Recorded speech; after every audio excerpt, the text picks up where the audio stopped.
Welcome to Circle Back Podcast. My name is Hannah. And I'm Adrian.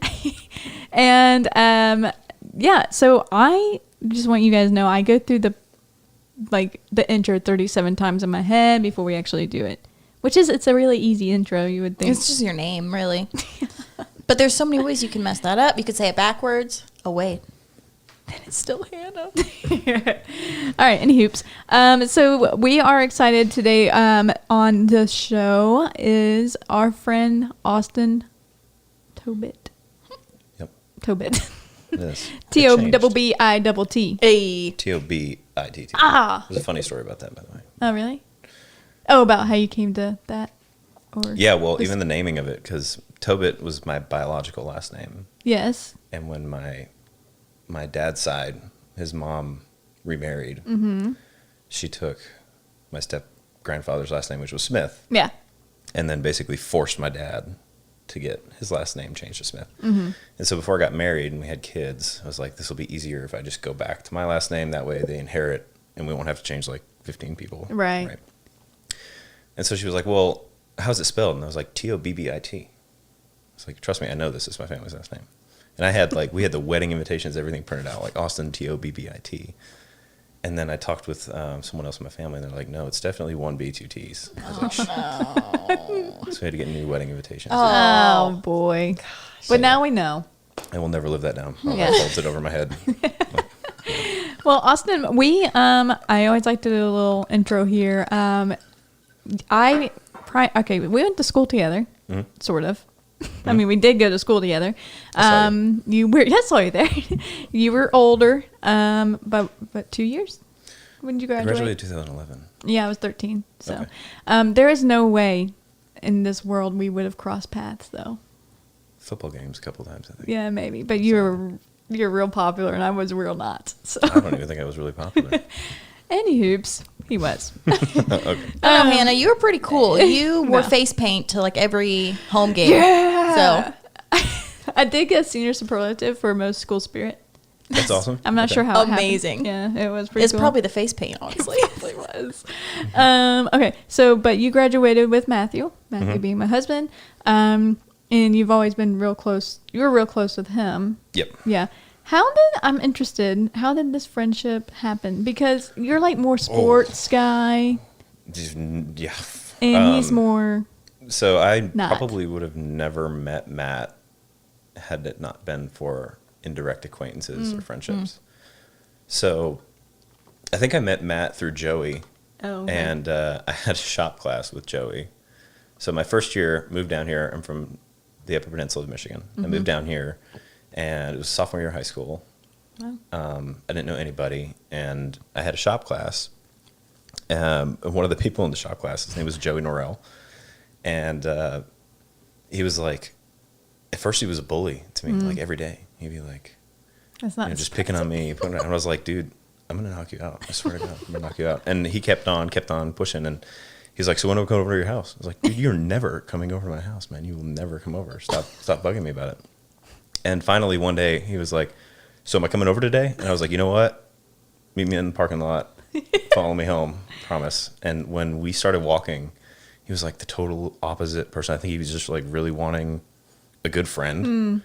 And I got to meet him really for the first time. He was the sweetest guy. And he actually came over and we had a hell of a time. Yeah. And we were really good friends after that. So it was the weirdest transformation in a relationship. But the things I miss by being homeschooled. Miss the whole thing. yeah, it's a social world out there. It I'll tell is. you. So, but no, I was hanging out with Joey, and I think one day either it was right before the OG McDonald's crew. Joey, I had just met Matt, a totally different person than he is today. Yeah. Just no direction, and whatever happens. And Yeah. he was just kind of this, carefree guy. And I met his brother Andy, and Matthew was also very much a follower, I feel like.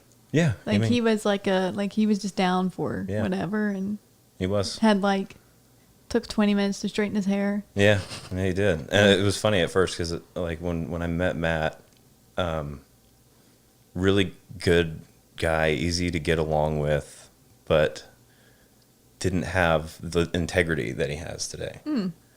And he's really grown into that, which is the reason why we've actually reconnected. And, Yeah. you know, like when you leave and you go different directions, and like I went to college and went to the workforce and, you know, the collegiate level and everything. And then Matt didn't. And you off, it's like you come back and you try to rekindle relationships with people. And a lot of times people will still be stuck in that same mentality. And it's very hard to draw comparisons with, like, oh yeah, this is happening to me. Oh, me too. And it's like, a lot of people aren't like that. And then when he told me that, you know, he was getting into kind of the data scene and got a job doing that without a college degree, which was incredible. Yeah. Very impressive.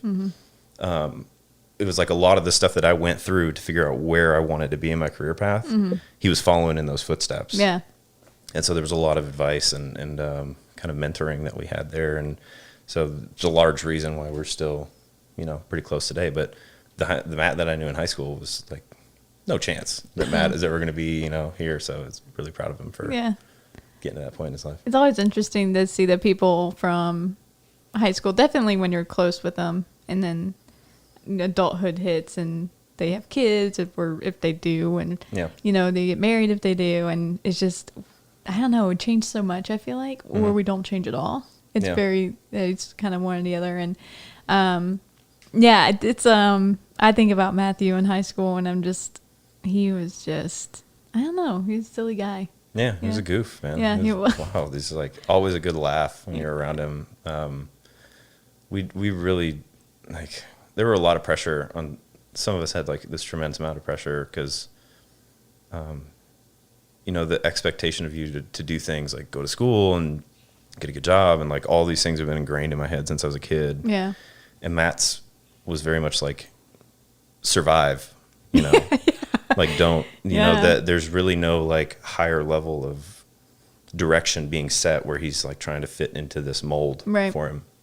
So it's very much finding yourself. And I loved that about him because it could just let me let go of that. Yeah. And just have fun with friends. Did you have like a background of like this expectation, like you said? Was that from your dad? Was that like that you had to, because Matthew didn't really have an example, I guess, to look at for the workforce or whatever that would have been.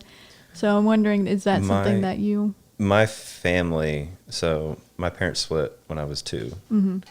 And I was fortunate enough to have an incredible stepdad who was a blue-collar, hard worker, you know, construction carpenter business for his entire life. My dad was a mix of a lot of different things professionally, quote unquote, where he had, you know, he was a firefighter, he was a manager at a hotel chain, he was a salesman, and like was never good at a lot of them, you know, but he was a hard worker. Yeah. And had his hand in a lot of things, but wasn't. Yeah. I mean, my dad was very much just scraped by, but his mentality in life was like, never take more than what you need. And I think a lot of that comes from like, if you never get the shot in life that you need, where you can like, I found my way and I can exploit it and really compound on it and make something of myself. He didn't come from a family that believed in him either. So it was very much like, I got a roof over my head, car that runs. Cars are all about A to B, doesn't matter what it looks like. Yeah. But the work ethic, I never saw my dad like settle for failure. I never saw my stepdad settle for failure. My mom was, for like entire time that I've known her, and her like, she was a worker for a while, but disabled a lot. Like when I was really young, you know, I had to file for disability. Her back is awful. And so she couldn't really like do the things that she needed to do. But her, I would say it's interesting because so my dad and my stepdad were both extremely hard workers, but they never taught me the value of discipline. And then the person in my family who didn't work taught me that don't set limits for yourself. Like, come home every day, do your homework. Yeah. Don't leave this table till you're done. And so even though I never saw her really manifest like the business mind that she has, she was a very business-minded person. But she knew that like I could do that for myself. Yeah. And so that was her, like, her chance at life was to live that through me. And so she taught me that, and I rolled with it. And then I came down to Tennessee, where I met Joey, who's never had that in his life, and Yeah. a lot of my friends never had that.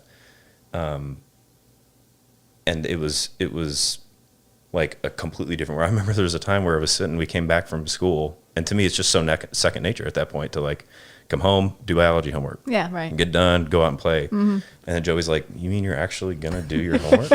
And I was like, "Yeah, dude, you're not." He was like, "I guess I am." So we sat down. Yeah. So we sat down, and I'm on one couch, and he's on the other, and he's like maybe pretending to read over there. And I was just, I'm like, "All right, man, what do you think about this? And what do you think about that?" He's like, "Oh, I'm not even on that page yet." I'm just so, but yeah, that's where that drive. Yeah, it's just so interesting because I love seeing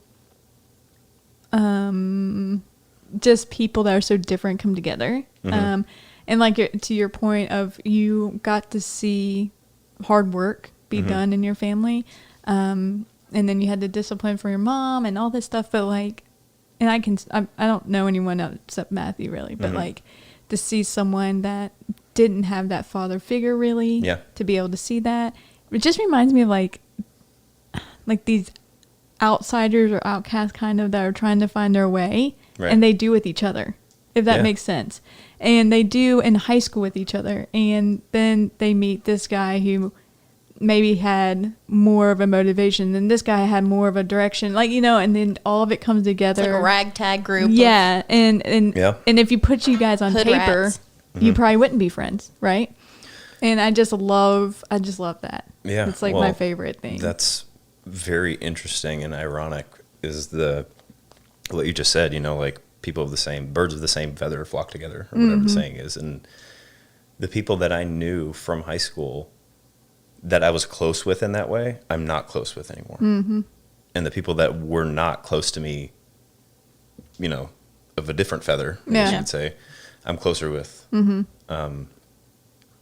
I think money and like status and stuff like that, there's a very competitive nature with it that can drive people apart sometimes. And jealousy can really factor into a lot of these things where, like, because you have one thing and someone doesn't, there becomes like beyond rivalry, but more into like deep down, I'm spiteful of the success. Where I had people who were, I had friends who were given things like my parents paid for my college, and now I'm going out, and I may not have gotten a degree that was as, you know, prosperous or had the potential that I had, and they were stuck making what they could out of college, which was a good salary at the time, but they didn't they chose to, you know, kind of be a victim of that mentality. Like there's no road out of the position I'm in, and the, you know, my salary potential or whatever is not there, and I've got to go back and do all this other stuff. And because I didn't have anybody give me anything, I didn't know any different. Yeah.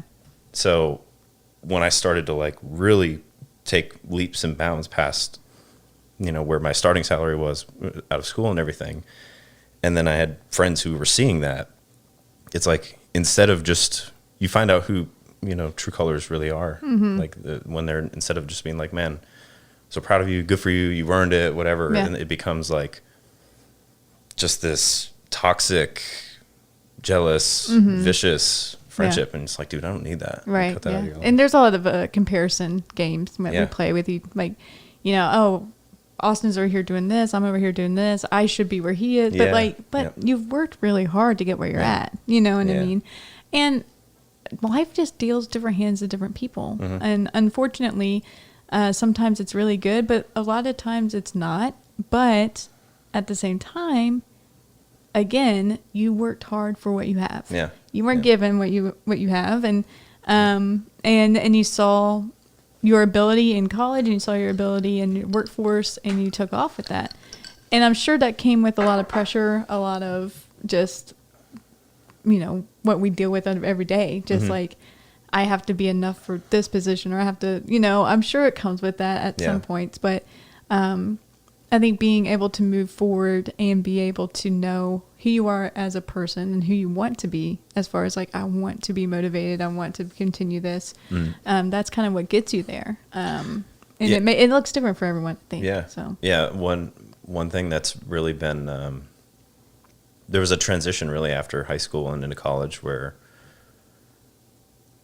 because I came to live with my dad, I didn't have him on me every day, like, make sure this is done, and you know, have you applied for college, and all this and all that. And my dad was just of the mindset. He's much later in life. He was born in '49, and so he's like lived through it. And he's like, dude, if you can just be happy, be happy, and call it a win, because there's so many people that weren't.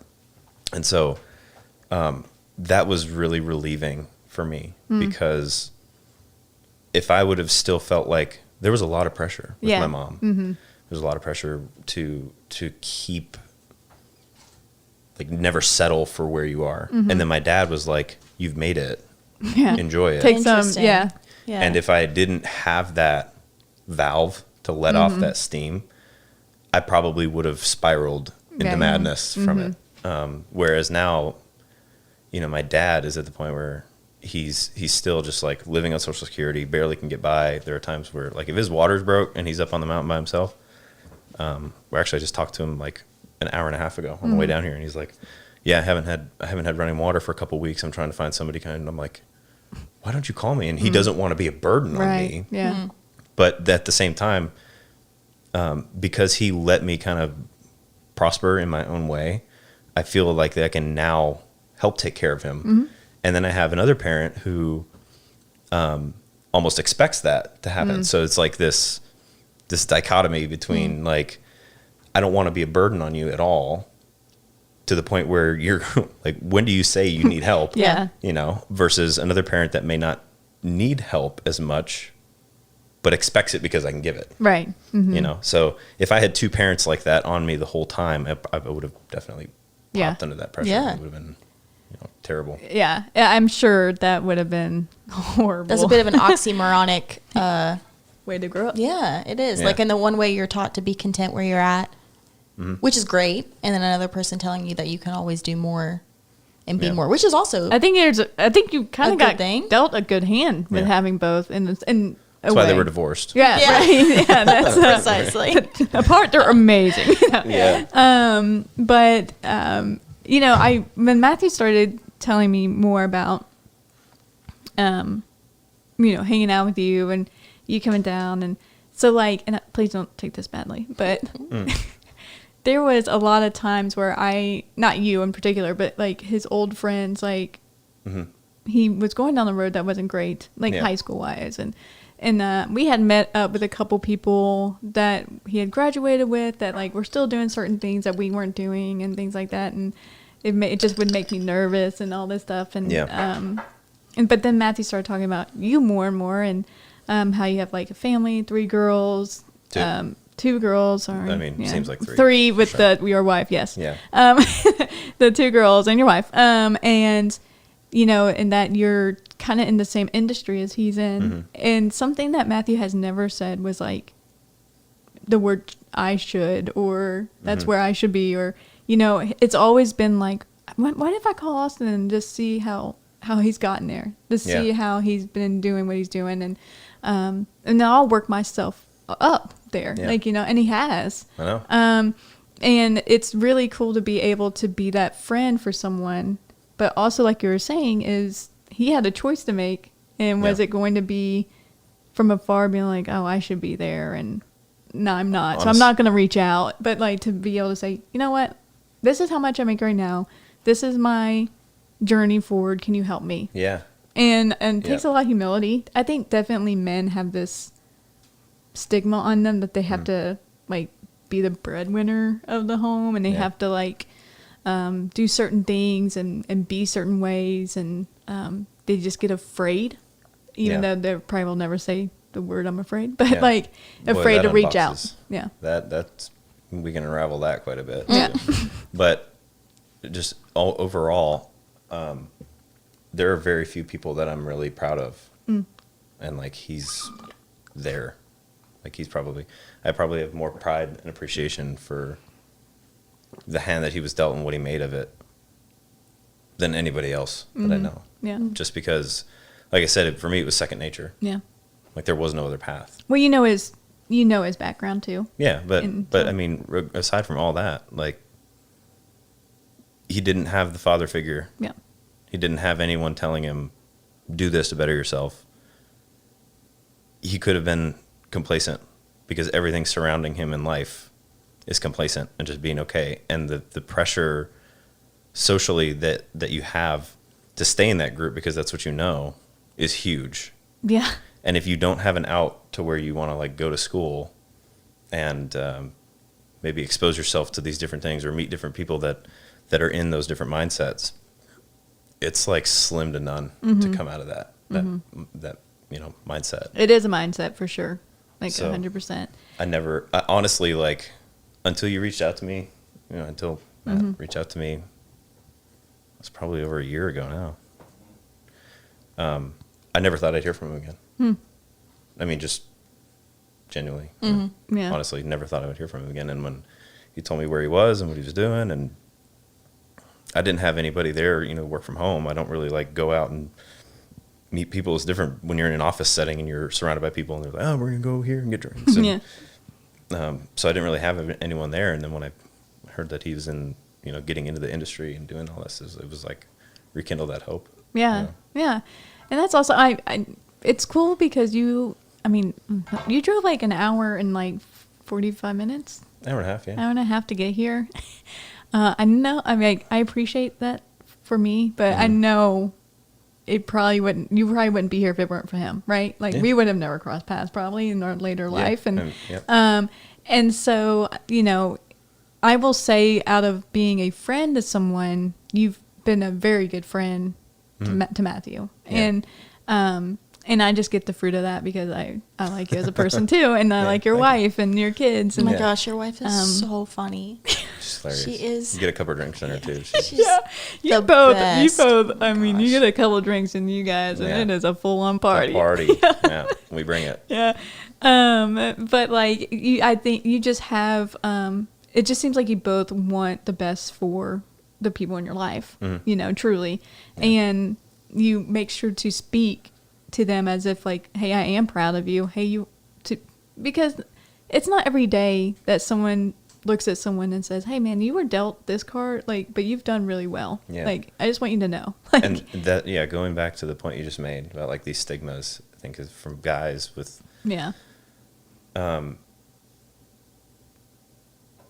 I've seen this happen with friends of mine who go down these dark places where they were given everything, and really what it boils down to is like their dad just didn't hug them and tell them they loved them. And there's like this pressure for you to, and it's not just a societal pressure. I think like deep down, men are providers. Like we're problem solvers and we're fixers, and we think from a place of we think through things, and women tend to feel through things. Yeah, I would think I would agree with that. So, and it's not always the case, right? But that bond is inseparable, because when you can, like, if you get into this situation where you're trying to, explain, like maybe you're just having a really bad day. Like my wife will have a really bad day, and she just gets stressed out and overwhelmed, and she can tell me everything that's going on, and I'm going into problem solving mode. Sure. Right, because I want to provide a solution. I want to relieve the stress, and you don't have to think that way or you don't have to feel that way if you think about it this way. And she's like, I don't want to think differently. I just want you to validate the way that I'm feeling. Yeah. And as guys, like nobody taught me that, right? Like nobody taught me that to be that way. In fact, I saw, I've seen both sides of the coin where you can't really. I think what I'm trying to say is deep down, I wanted to make sure that my family was settled and that my family was set. Because the thought of my kids like ever coming to me and saying like, Dad, I'm hungry and I can't put something in their mouth is crushing as a man. I know it is for women too. Like that's awful, but women will tend to, in the traditional mindset, will look at the man and say like, do something. Like go out, kill something, go catch something, go do something, put food on the table. And when guys can do that, because that's what we've had to do, it's like there's no greater sense of purpose and feeling. But I cannot cater to the emotional needs of my children the way that my wife does. I can't just sit there and listen to them say, they're crying and they're upset, and I know that they're upset, but I can't just be like, she needs a hug, she just needs to feel loved. It's not your first and right. My thing is like, well, if your foot hurts, don't step on it. You know, like problem solved. It's like go play. And that works really well for us, but it's only because a lot of times my patience and everything is only because like my dad was very emotionally in touch with me. Mm-hmm. Whereas a lot of men or boys that grow up to be men don't get that validation from their dads. Yeah. So it's very hard for them to say, like, how do I wear my feelings on my sleeve? How do I show myself? How do I be vulnerable? Because a lot of times those feelings, especially from a man's perspective, the second you open up in relationships about things, and the second that you break down and you like show just how much the weight of the world is on your shoulders when you're in that provider role, and every day it's that immense amount of pressure. Like for us, my wife and I, we both work, so we both contribute, and almost fairly from both sides. But if you were in that role where it's like, you know, maybe at work it's not going as well as it should be, and you don't want to tell your partner because then she's going to worry, and that worry will carry through to the kids because it'll change the relationship of how she's treating the kids and how she's, you know, just like not stressing out about things that she shouldn't have to stress out about. Very often I've seen this happen with friends of mine who will go to other guys. That's why it's really important to have other guys that are going through that and they know what it's like to be in that, and to just like break down with other guy friends. Versus if the second you show that emotional side, or like the weight of the world is getting to me, and you start to cry and you start showing that you're out of control and you can't handle the situation, it's a very unattractive thing for your partner or your spouse to see. Or it can be a very attractive thing because like there's a level of trust there, but it can also be used against that person or the man. Like a month later you get into a fight or something and you start throwing out all the cards on the table, and if she brings up, well, if you shouldn't have done this, or you know, that's what happened with you and your mother, and it's like all of a sudden he's like, nope, I'm never opening up again. I'm never going to show that card. I'm never going to show that part of my sleeve.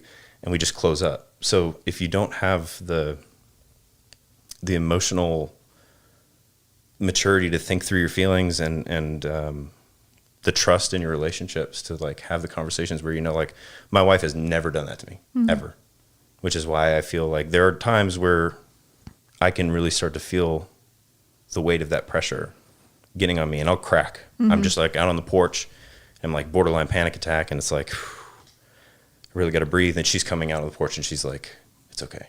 Things are going to be okay. Love you, you know. And I can talk at that moment. I know I'm in a safe place and I can talk through what I'm feeling. Yeah. Vulnerability is always going to have, it's always a risk, you know? Yeah. And I think, I mean, I'm not married, so I can't speak to that. But in any relationship, you know, you got to have the trust that what you say is not going to be thrown in your face later on. Yeah. And, you know, sometimes it is. It's always a risk to open up to and it's easy to someone. Do things when you're mad, too. It's so easy to just not think of, like, and guys can do it to women, too. I mean, I'm not saying either side is, you know, innocent in it. But, yeah, going back to the point of, like, being a provider and, like, guys being a provider, I do think there's an innate sense there just as much as there is a societal pressure to, you know, be the one that can take care of your family and have that sense of pride that, like, this is what I'm able to provide. And the second that, you know, the stress that comes with in life, if that gets to be too much and you don't know how to emotionally walk through, like you didn't have a father figure in your life to say, like, son, these times are going to happen, and just know that it's okay. And you've got support, and I love you no matter what happens. And if they're going through that and they feel like the world is just caving in on them and they don't know the outlet or how to express that emotionally, it can lead to violence, and it can lead to, you know, like the suicides, and just because of an understanding or a lack of influence and showing you that, like, my parents told me that this would happen.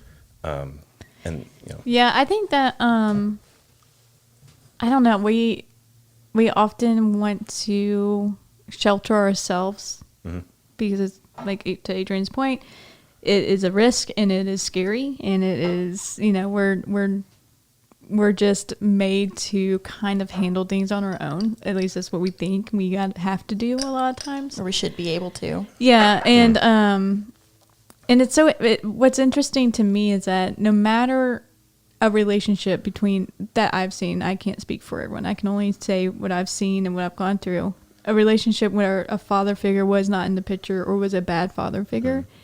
I think deep down, if someone was super honest, all they really wanted was just a parent to be proud, or a parent to see them, a parent to love them no matter what. And even if you hate and they've done terrible things to you, like, it's in us to want home, to want a place to be safe, a place and that person should have been that person for you, right?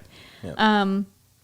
And it's so interesting because my dad's always been around. My parents were together, but I would go to my dad, and I'd be like crying, and I'm a girl, and so that's father daughter. It just reminds me of you and your daughters, and he would just very much. I'd be like, well, this is how I feel because they said this, and he's like, who cares what people think? Yeah. All right, bye. And I'm like, what? I'm like, but I don't know how to do that, Dad. Like at the time, like I was like, Dad, but what do I do with all this? Yeah. And exactly. It was my mom that was able to tend to that. Yeah. But also because of my dad and the way his his work ethic was, his way of loving his family is providing. Always has been. Yeah. I have the best dad. He's great. But he provided no matter what. I mean, the man, I don't even know how he moves. He just works and works. And that's, without him, we would have been on the streets and wouldn't have made it, right? But at the same time, sometimes I wish that it was more of the emotional father as well. Like, and so I think, but going back to our, point of generational things, like his dad was very much just like work. And then his dad was work. Like, this is how you be a man. You be a man by providing, and that's it, period. That's it. And ever since my mom died, my dad's even said, like, I don't know my purpose. And that makes me so sad because you are more than a husband or a father. Yeah. You have so much purpose and so much to offer. And we are all caught in that in some way. We're like, where we anchor our purpose to a person, and then all of a sudden that person goes away. Our kids or something. Yeah. And then it's like, then you're broken. Yeah. And you're like, holy crap, who am I? Yeah. Who am I if I'm not a mom? Who am I if I'm not a wife? Who am I? And, I think when it comes down to it, we have to have an identity, and we have to know who we are in order to be the healthiest versions of ourselves, and to be able to provide for our kids, provide for whether that's physical provision with the material things or emotional, whatever it is. You won't be able to if you're not, if you just, you may be able to, but most of the time you're miserable. Like, let's just be honest, and we can't possibly do everything we need to do without being sure of who we belong to or who we are. And I don't know, it just makes me so sad because there's so much potential in people. And I'm just like, it's okay. And in myself, like, it's not just like other people, like, you touched on a lot there. Yeah, sorry. No, I mean, it's great because we have really forgotten. This is what was so nice about, for all the flaws that it brought, like the traditional mindset of like the family dynamic between, you really do need both people to show your kids what a well-rounded family unit looks like. And my wife is amazing because not only is she tremendously more nurturing than I am with the kids, even though I was shown that as a kid, so I know that it's important. But when you get to be older and you're on this like hustle, I'm going to provide. You want your kids to be prepared for, like, as a man, I want my kids to be prepared for the hard times and know how to pick yourself up and brush yourself off. And then it's also just as important, if not more important, to cater to the emotions of what it's like to go through that as a Right. kid Yeah. and know that it's okay to be frustrated. It's okay. And just to be hugged and supported so that you feel like getting back up Yeah. and brush yourself off. And it's so great for us because she works just as hard, if not harder than I do at what she does. And then also has that emotional support there where I work. So we're both providing Yeah. like the lifestyle that we have, we're both providing, but I'm much more of, you know, here are the rules and the boundaries of life. And when you step over this, you're going to get knocked down. Yeah. And those setting up those clear lines of like, you have to not only abide by boundaries, but be firm in setting your own boundaries with people and like set your own rules and like be accountable to your rules. That's my role now in shaping my kids' mentality and where they are. And then her role is much more, like I said, on the nurturing side.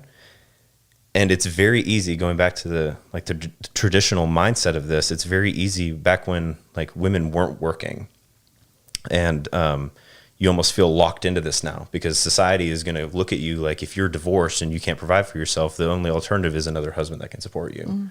And so there's a lot of pressure there for abuse to take a lot more shit as a woman and to go through this and just like suck it up and you got to be tough and like, you know, for us, it's so much different now because she could support herself.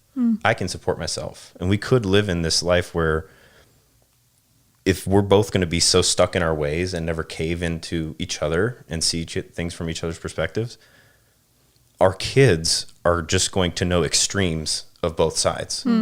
Sort of like you. Exactly. Right. Yeah. Exactly. So, and that would be comfortable to me. Like I've got so many things I could point to in my life. Say, well, my parents did it. Right. Yeah. But at the same time, she like what is the you know like the only thing that sharpens steel is steel, and so she helps me come to the emotional side and say like, I know what you're doing is important, but your kids just need a hug. And then I'm also there to say like, don't forget to, you know, stand your ground with them. Yeah. They'll walk all over you, Yeah. you know, and which they do. They're 4 and 6, but they manipulate like crazy. Don't let anybody tell you different. And then obviously that results in conflict for us too, because one thing that we've really had to learn is like, it is so easy for us to just, we have a big house and no matter where you are, you're going to hear what's going on. And it's like, it echoes. Or our kids will be right there and they'll see us go through conflict. Yeah. And they'll see us, they'll hear us raise our voices. And we've gotten really good at like, okay, let's not, you know, wash our dirty laundry in front of kids.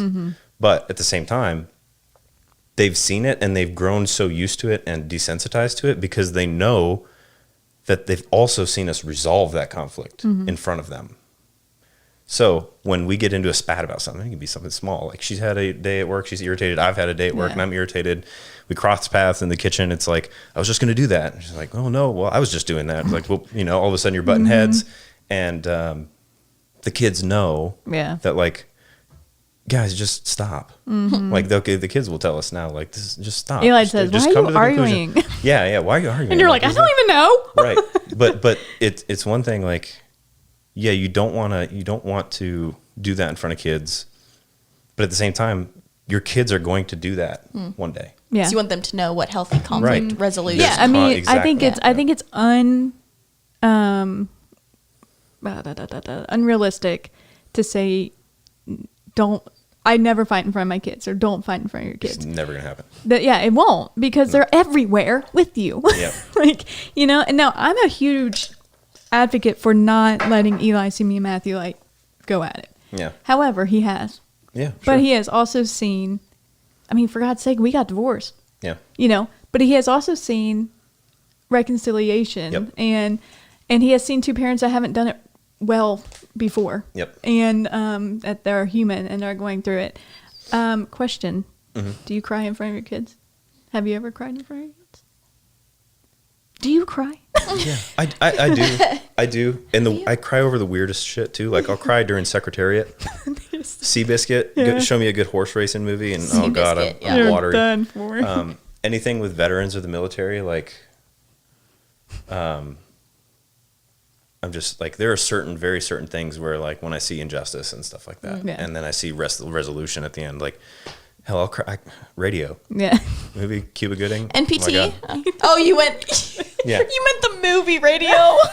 No, you meant not on listening. radio. No, I'm I not thought crying you meant over radio station. listening to No. talk radio. This is like No. 101.5. But oh my gosh, God. the movie radio Free beer Oh hot wings. gosh, is yeah, free beer incredible. hot wings. No. So I do, but I don't. I'm really good at compartmentalization. Mm-hmm. So if something's going on and it's like it's just destroying my day, I'm really good at just taking that and saying like there's appropriate time and place to really think and like if I'm going to continue thinking about this right now, I'm going to spiral. And when I start to spiral, I become impulsive and I make panicky decisions, and that's never any good. So like that part of my brain, like the lizard part of my brain that goes back to survival mode, will kick in like 99% of the time. And then there are times where like, no matter what happens, maybe every compartment is on fire. I will have to step out and just like breathe, and I'm like borderline tears. And then if my wife comes behind me, or she knows like if I'm stepping outside, I'm on the porch and I'm just like I have to cool off or something. If she comes out, and it's all about how she approaches that. Like if she comes out and says, by the way, the dishwasher is empty, I'm going to be like, get off of me right now. I need a moment. And, I'm going to blow up. I'm going to go in anger mode. But if she comes out and she's like, do you need a hug? Which is that emotional compassion. I go right back to the 6-year-old boy, and I'm like, yes, I do. Yeah. I need you. Come here. And that's, it takes a lot to do that, but I can't think of a specific moment. But your kids see those moments probably. Like you said, like they might see you guys reconcile. And, you know, and so like, yeah, you may not be boohooing, but like. Yeah, they've definitely seen me water. Like, there's one time that I can think of, and Grayson was probably too young for this. I mean, she was probably like 2 or 3, but I really started to get back into like meditation and like not just closing my eyes for 30 minutes, but like really trying to just clear my mind and let the universe speak to me. And whatever happens in my head is happening in my head. And I was practicing that for, I was probably a month or a month and a half at the time. Like every day, taking 20 minutes at least, close my eyes, put on like theta waves or something, and just listening in a headset. And I just remember feeling like overwhelmed with joy and gratitude. It was like the most like powerful feeling. Some would call that, like a religious or maybe a come to God. Like I'm not that type of person, but for me, that was the most real thing that I've had with like finding a peace at that moment. And my daughter woke up from a nap, and she came out and she was like, hi, Dada. And she hugged me. And I was just like, I love you so much. Sweet. And I just started bawling. Because I was like, you are so special to me. Yeah. And like, nothing else mattered. It was just that one moment where I was with her. And then I, for whatever reason, I become content with like the way my mindset is, and I'll fall out of meditation. And then I get, let life bombard me and hit me again. And I forget to go back to it. It's a roller coaster. Right. So I forget to go back to that. But that's probably the most, I don't know if she actually remembers it. But, that's. But just like that overwhelming sense of gratitude for your child too. Yeah. And the life that you guys are living. And I don't know, I think it's a beautiful thing. And maybe you're not the boo-hooer and stuff. I'm not saying you have to be. I was just wondering, just because my dad's a very don't let me see you cry person, Yeah. And just recently, really, I've just been like, Dad, it's okay. And because his dad never told him it was okay. Right. And I'm just like, I just want you to know it's okay. Like, okay, have you seen Iron Claw? Did you watch Iron Claw? It's a new the wrestling movie? Wrestling with Zac Efron. No, I haven't. Okay, first off, fantastic movie. If you're a crier at a solid movie, I will. It'll get you. But there's throughout the movie, his character is like, his dad will tell him, men don't cry, right? Right. Men don't cry. So throughout the movie, they're not crying in front of their dad. And then he loses like everything in his life. And it's a true story. So like loses his brothers and all this kind of stuff. And then at the end of the movie, he's with his 2 sons. And he starts crying. Well, he's just watching them play football. He's watching his sons play football, and he starts crying, and his sons are like, Dad, what's the matter? And he's like, well, I used to be a brother, but I'm not a brother anymore. And he's like, I'm so sorry, boys. Men don't cry. And his sons look at him and go, we cry all the time. Crying's fine. Like, you can cry with us. Yeah, and they just give him a big hug, and it's the sweetest thing. Yeah, that's awesome. See, And you could see the pain too. I know it's just a movie, but this is like real. You could, when he said men don't cry, you could almost see the pain of like, I'm letting these boys down, and myself, and my dad, and my dad, all of this stuff, and it's like, gosh, it's so sad because it's not true. See, if I can bring myself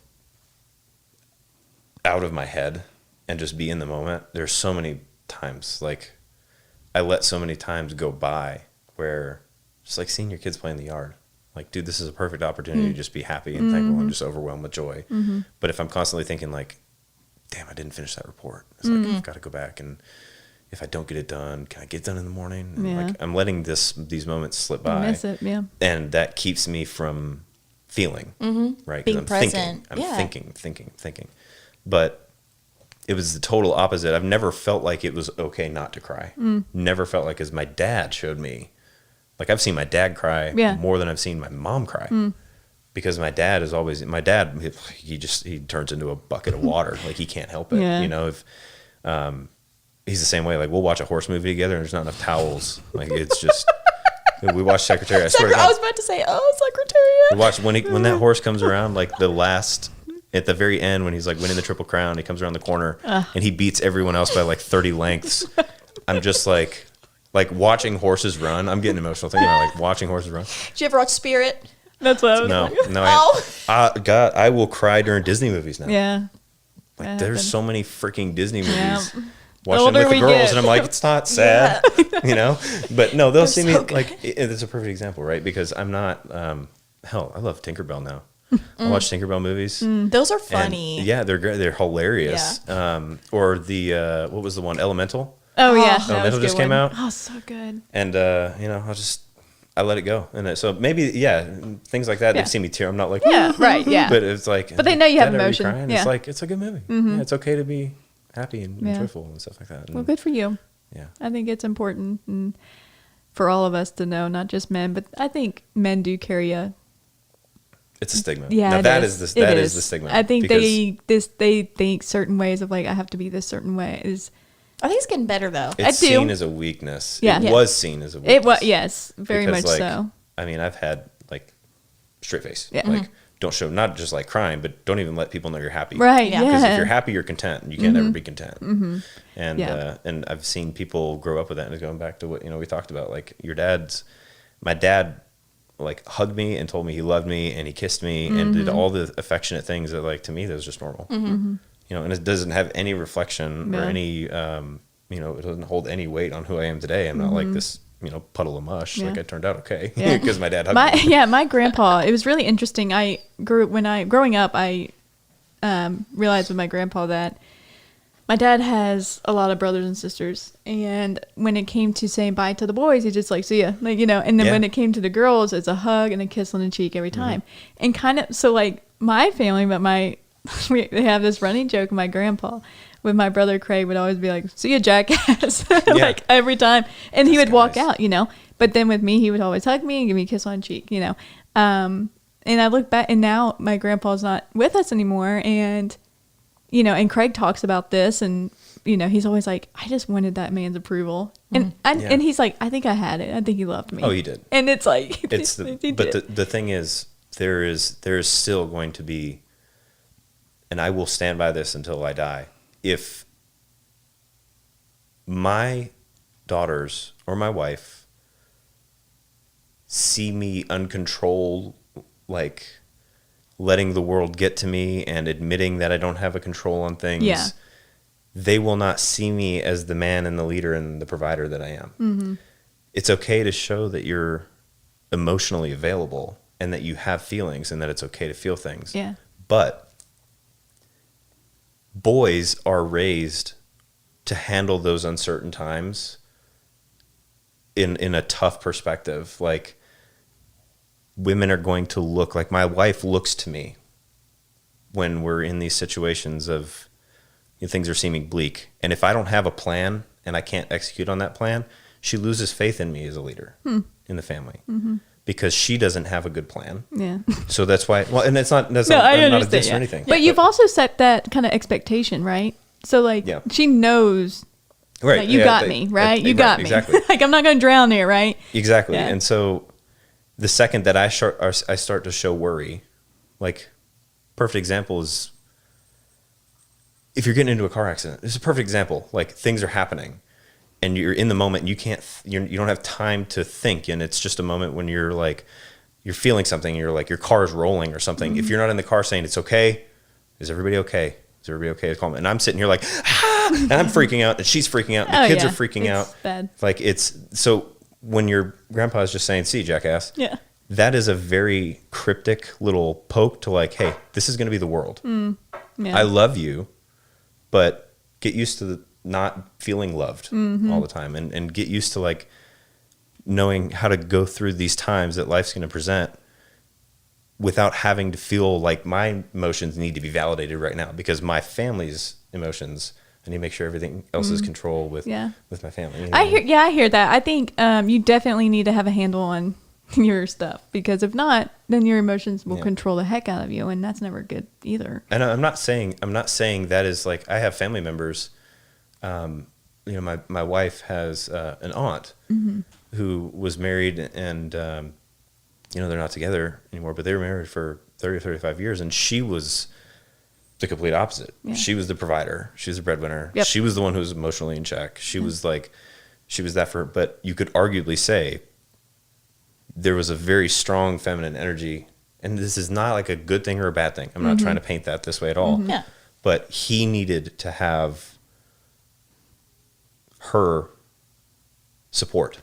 Yeah, it's probably more like a coddling situation. He was just a dick too. He was an asshole. He was one of the worst people. And it has everything to do with how we grow up too. And then, but here's the thing: we can't use that as a crutch either. Of like, I grew up this way, so that's what I'm going to do. It's like, well, no, like you grew up this way. Is it the right way or the wrong way? And you can change that, and we can get into all that. But Matthew's going to kill me. I think I'm way past time. Am I way past time? Yes, but it's good. So. He said yes, but it's good. Yeah. I mean, I don't care. You brought books and everything. We didn't even. Oh God, this is what happens. We start talking about one thing and then end up snowballing. I've really loved this though. It's been good. Yeah, I've really enjoyed it because I enjoy your candor on a men's perspective, and because I grew up with all brothers, and there's a part of, but my brothers, I think they were shown a pretty good balance, kind of like you. Yeah. And I really do. They know hard work from my dad, but they are emotional. No. But some more than others in my brothers. But every human being is emotional. Yeah. But there's some of them have a little bit more of this in them than this, and but like I think at the end of the day, I have brothers that will show their emotions to your point. They have control of that over and to be able to work hard But I think that's just a human thing we need to learn, whether they'll go to a private place. They'll go to a private place where they're not around people where they can just start balling. I promise you guys do it. Or they'll go to the drink and they'll start, they'll go to alcohol. Everyone is something. They've got some sort of crutch vice, some sort of vice. And what you're saying is that's so important to make sure you have safe place Seriously. to go. Yeah. I don't care where it is, as long as it's safe and it's good, I totally understand there's things that Matthew and I won't be able to talk about that he needs another man to talk to about. And, for me, I have to learn it's not about Hannah. Like, it doesn't mean he doesn't trust me. It doesn't mean I can't help him. Mm-hmm. He just needs another dude, it's a learning thing for both of us. When you don't have that or you've never had someone to talk to, like that, he doesn't have that person. From a family perspective, or someone that can sit down and relate, or say like, I know exactly what you're going through, or say like, it's okay to go through this. But when this is why therapy is so helpful. It's just getting to the point where you feel like you're not going to be judged for saying what you're saying. Yeah. And when you get to that point in therapy, I've been in therapy my whole life, so it was like, wasn't a big deal. My wife and I, when we start going together now, like because she has always felt like the second I go in, they're going to ream me up and down and tell me why I'm wrong about all these things, and it's like, no. Yeah. You've just got to be comfortable, like saying what it is you're feeling enough to where you finally feel like I can let the floodgates open. And then what it really is, the most important thing, and this is why I feel like guys are better at listening to other guys who are going through this, is that you realize the therapy is all about just speaking it Yeah. to someone who doesn't judge, but who will listen and who will understand. And when you get more comfortable doing that over and over and over again, it becomes easier to do that with other people. Yeah. Because you and with yourself, and you open up Exactly. to you give yourself permission to do Right. that. And I Yeah. will say, like, I can talk about myself, is I like to think Matthew can tell me anything in the world, and I will love him, and I will love him. But I'm human, and he may tell me something that in the moment I get mad, or in Yeah. the moment I get sad. Yeah. And it's more sad than mad. If I'm Yeah. being honest, I'm just more of a sadder than a madder. Yeah. I'm not. And so then he feels guilty for saying that. And he really shouldn't. I mean, honestly, I shouldn't feel guilty for saying things to him, vice versa, right? Yeah. But we are human. And and even though I like to pride myself on being someone that's not judgmental, I'm human, Right. and I think it's good for me to recognize that. Yeah. Because I think it's the only way for me to be like, okay, Matthew, when you say I need to talk to someone else about this, I finally won't say, oh, you just don't trust me? Or am I not enough? It's everybody, though. Yeah, That is- right. that's You just don't everybody. feel like you're enough. But if you can get to the point where you're like, I love this person and he needs help, for the love of God, go talk to someone else. If it's not Yeah. me, like, it's okay. 'Cause And I'm still learning. Like, I'm preaching to myself because I've gotten better. Yeah. And I'm really good with friends, and Matthew is harder for me. Yeah. Because I want to be everything for him, right? Yeah. And so it's just a learning thing. But It's when you, it is so easy to take things in the way that our partner is feeling. It's easy to take things personally oh my gosh, because all of a sudden now I feel guilty for you feeling this way. Yeah.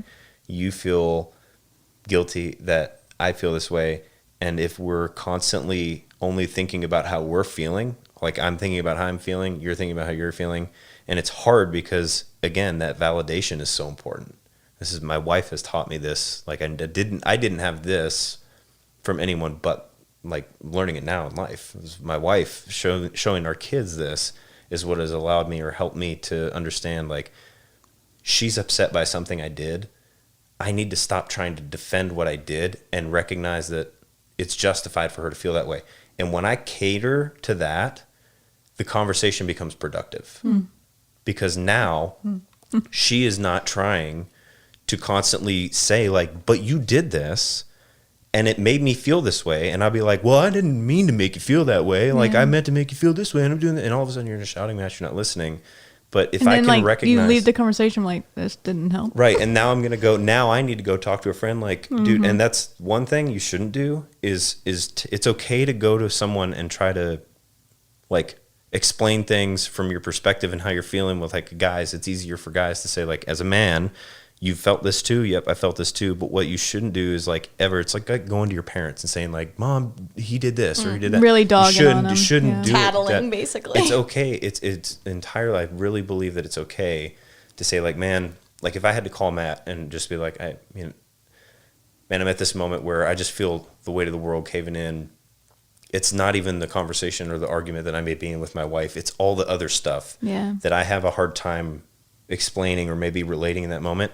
And he can just listen to me vent about it and be like, dude, I know I had the same shit at work. And then it's like, oh, let's have a beer and, get on. And then I can go back. And this is what I have to do with my wife. We get to a point where the conversation does not become productive anymore and we're just yelling. I will say, I need 10 minutes. I'm going to go on the porch. I'm just going to like come to my senses. And then it's going to dawn on me after about 10 minutes. I'm like, that was really fucking mean. I shouldn't have said that. And I'm going to go in and I'm going to say, look, I'm sorry.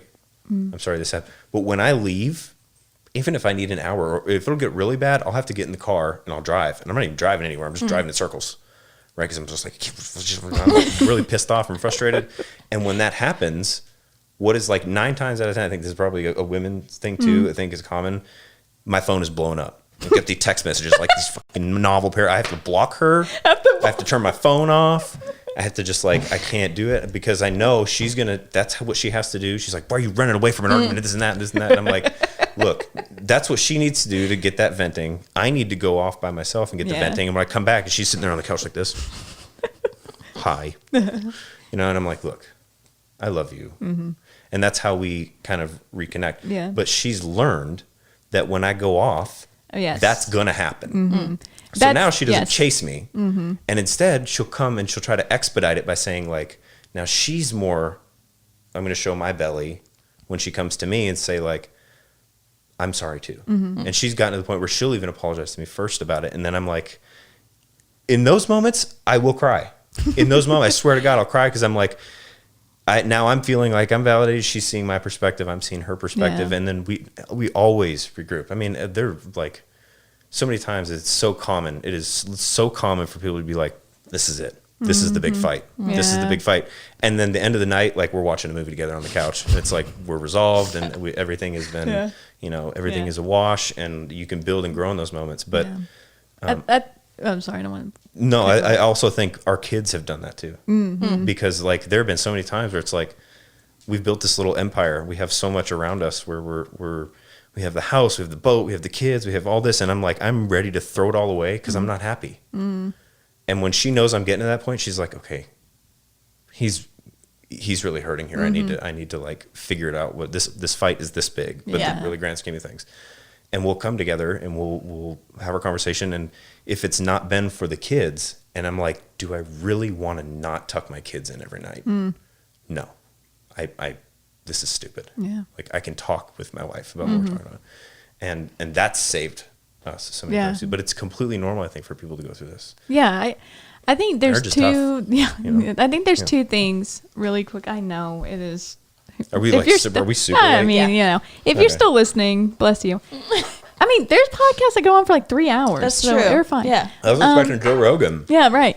Like 3 hours. I brought 3 books. You did. I think there's two things to what you just said. Is one, when you go off and you need your time, it is so important.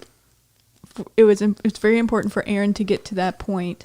Erin being the wife, me, whoever it is, to get to the point that she did where she knows he needs it. Yeah, that was therapy. Yeah, and because I think at the end of the day, for me, is I have this thing where I feel not loved. Like I'm like unlovable. Like, I'm like, if I'm not doing enough, I'm not loved. And so I have to get to a point to trust Matthew to be able to, let's say he walks away and it's like, okay, I'm still loved. He'll come back probably. Like, but another thing is that, so I can work on that. But another thing that you say that is so important that I think is so good is the fact that when you go off, you always come back. Yeah. And you always come back wanting reconciliation. It's not you come back to the house, to an empty house, and it's silent. Yeah. You coming back for a mission to make sure me and my wife are okay. And it's not to finish the point that I was saying when exactly. I left. Yeah, that's over, back, right? It's more now. It's like, can we just? I love you, like, and that's. If I have to suck up whatever I'm feeling to get eye level with her and hold her hands on the couch and look her in the eyes and go back to my vows, if that's the way that I have to start the conversation for both of us to be like, we swore these times wouldn't matter.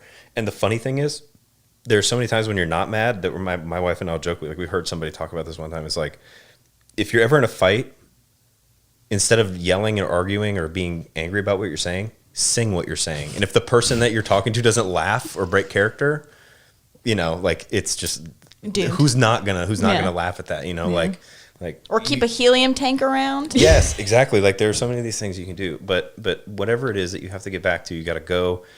He's going to have to blow off steam. And he's right now, I'm telling you from his perspective, it's very easy. And I'm not saying you don't feel this. No, you're good. Yeah. But it is so easy for him to feel alone and to feel like there's no one that can understand what I'm going through. My wife can't understand what I'm going through. And I'll tell you, just because this happened, even when he was by himself and you guys split, you guys were divorced, there's something that makes him want to do this again. And something that makes you want to do this again. And that's more powerful.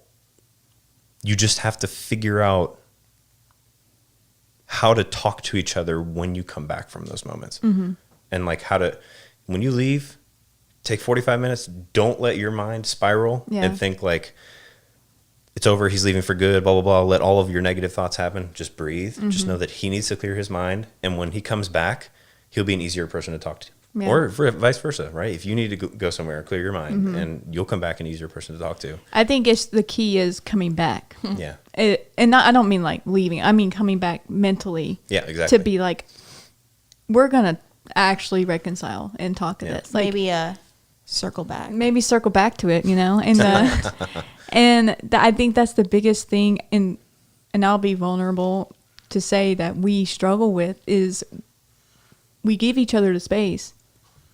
Then we're silent till tomorrow. Then we're silent till the next day. And it's like, so are you mad still? Like, what are we doing? Like, and I think that's, for me at least, harder than just like knowing. It was therapy for us. Because and my wife will agree to this now. She wouldn't maybe not have seen this, before we started talking to somebody, because she was petrified of therapy. Like I said, we'd get to these points and I'd be like, we need to go talk to somebody. And she was like, I can't talk to you. I'm not going to be able to talk to that person. Yeah. They're not going to understand this and that.